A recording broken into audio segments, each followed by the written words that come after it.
You have labored for my name's sake and you have not fainted. Jesus said, I know your works. I know your labors. You labored for my name's sake. Say you have not fainted. Because there are people that after a little work, they want to retrieve. There is a labor that we are called to. But you see, we must understand what the grace of God avails us. The Apostle Paul said, by the grace of God, I am what I am. But the grace that was given to me was not in vain. But in that I labor more than they all. Yet not I, but the grace of God which was upon me. So we must understand grace and works, grace and labors. We must labor. Grace is given to men to labor. When a man labors, there is a grace that is given to a man to labor. And there is a labor that brings a man into grace. You cannot separate grace from labor. Grace is given to you to labor, and then in your labor you come into grace. So God gives you a measure of grace that enables you to labor. As you are faithful in your labor, you come into another level of grace. That level of grace enables you to labor again, and that labor brings you into another layer of grace.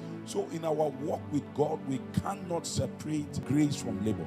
There are things, even though the grace has been ordained for you from the foundations of the earth, there are things you will not come into because you are not willing to labor. There are certain expressions of God ordained for your life that you will not come into because you are not willing to labor. And so for us, primarily as believers, our labor is in the word and in prayer.